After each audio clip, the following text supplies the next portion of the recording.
میں آپ سے پوچھتا ہوں، بتائیں صحابہ کرام سے بڑھ کر کوئی عاشق رسول قیامت تک پیدا ہو سکتا ہے؟ بولیے، زور سے بولو یار. نہیں ہو سکتا. ان کے عشق کی علامت بتائیں کیا تھی؟ کس وجہ سے کہا آپ نے وہ عاشق تھے؟ کوئی ظاہری علامت تو ہوگی نا. اگر میں کہوں یہ بچہ تمام سب میں سمجھدار ہے تو آپ کہیں گے مفتی صاحب کو دلیل دیں، اس کو کوئی ظاہری علامت بتائیں، کیونکہ سمجھدار تو اس کے اندر عقل زیادہ ہے، اچھے فیصلے کرتا ہے، حکمت کے ساتھ کرتا ہے، تو پوشیدہ چیزیں ہیں. آپ کہیں گے کوئی ظاہری چیز بتاؤ تاکہ ثبوت ملے. ایسے ہی اگر صحابہ کرام کو آپ کہتے ہیں قیامت تک سب سے بڑھ کر عاشق رسول ہے، میں آپ سے ثبوت مانگتا ہوں، بتائیں کیا تھا؟ جو ہمارے آج معمولات اہل سنت ہیں یہ مستحبات ہیں. ہم ان کے دلائل دیتے ہیں کہ یہ جائز ہے اگر خرافات سے خالی کر کے کیا جائے، منع نہیں ہے. لیکن میں اب آپ سے پوچھتا ہوں، مجھے جواب دیجیے گا. صحابہ کرام نے 11ویں کی تھی؟ بولیے. تیجا باقاعدہ ہوتا ہو، 10واں 40واں عرس ہوتے ہوں، ختم قادریہ ہوتی ہو. شیخ عبد القادری تو بعد میں پیدا ہوئے نا. اسی طرح انہوں نے میلاد مصطفیٰ ہمارے طریق سے منائی ہو. ان کے ہاں روزانہ نعتیہ محافل کا انعقاد ہوتا ہو، نعت خواں بیٹھتے ہوں باقاعدہ. یہ چیزیں نظر نہیں آئیں گی. یہ غلط نہیں ہے، بعد میں ایجاد ہوئی، ٹھیک ہے. لیکن میں جو آپ سے پوچھنا چاہ رہا ہوں، یہ چیزیں اس زمانے میں نہیں، لیکن آپ یہ کہہ رہے ہیں وہ سب سے بڑے عاشق رسول ہیں. اب دلیل دینا آپ کی ذمہ داری ہے. بولیے. یہ بات ایک علامت سب سے بڑی، نبی کریم نے جو کہا فوراً مانا.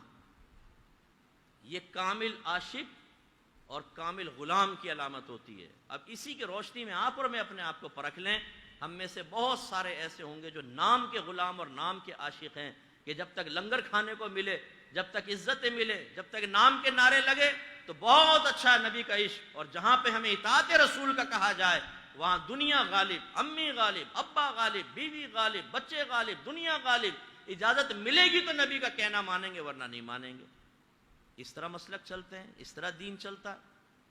اب ہم ان تمام چیزوں سے ہٹ گئے، ان تمام چیزوں سے ہٹ گئے. نمبر 1، ہم نے علم سیکھنا سکھانا چھوڑ دیا. علماء تو چلے اپنے طور پہ کر رہے ہیں، عوام نے علم سیکھنا چھوڑ دیا.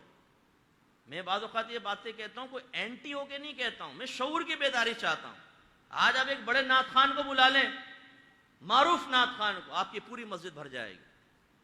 لیکن اگلے دن آپ اعلان کریں کہ مسجد کے امام صاحب درس قرآن اور درس حدیث کریں گے، آپ سب تشریف رکھیے گا، 10-15 سے زیادہ آدمی نہیں ہوں گے.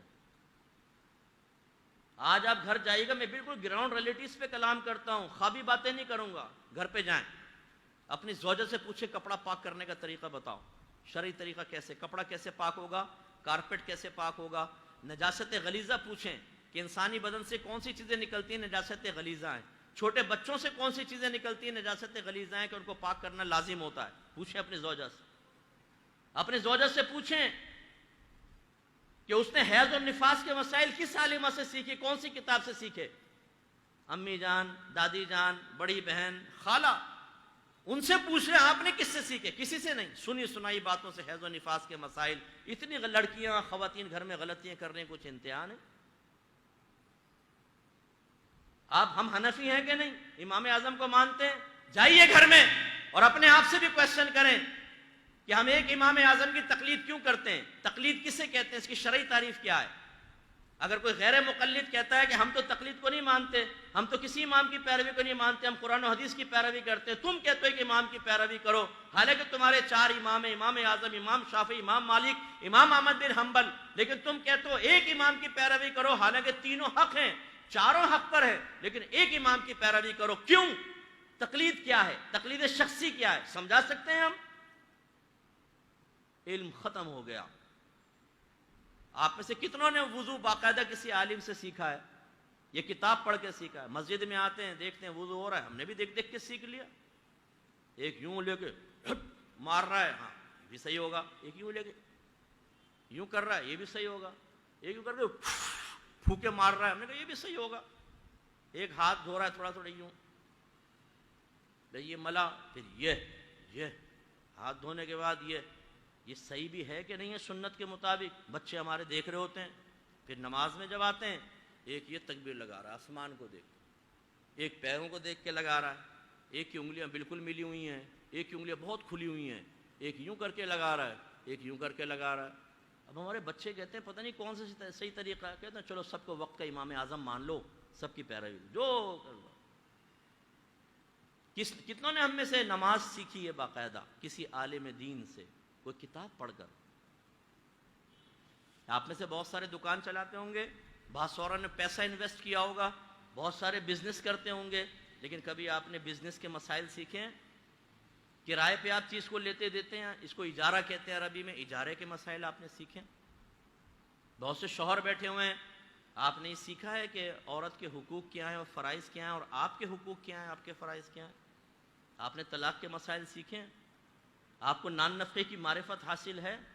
ہم نے بچوں کی تربیت کا طریقہ سیکھا ہے کہ پہلے سال سے 3 سال تک کیا سکھانا چاہیے، 3 سے 7 سال تک کیا، 7 سے 10 سال تک، اور 10 سے بلوغت تک کیا، اور اس کے بعد جب بچے بالغ ہو جائیں تو کتنی باپ کی ذمہ داری باقی رہ جاتی ہے؟ یہ ہم نے تربیت اولاد کے طریقے سیکھے ہیں؟ نہیں۔ دوستی کس سے کر سکتے ہیں، کس سے نہیں، رشتہ داری کس سے کرنا واجب ہے اور کس سے تعلق توڑ دینا فرض ہے، ہم نے سیکھا ہے۔ پیسہ کیسے کمایا جائے، خرچ کرنے کے آداب ہم نے سیکھے ہیں، کیا سوچ سکتے ہیں کیا نہیں، کیا دیکھ سکتے ہیں کیا نہیں، کیا سن سکتے ہیں کیا نہیں، کیا اس کی معرفت ہمیں حاصل ہے؟ صغیرہ کبیرہ ظاہری باطنی گناہوں کی معرفت ہم نے حاصل کی؟ نہیں۔ علم سے ہم دور۔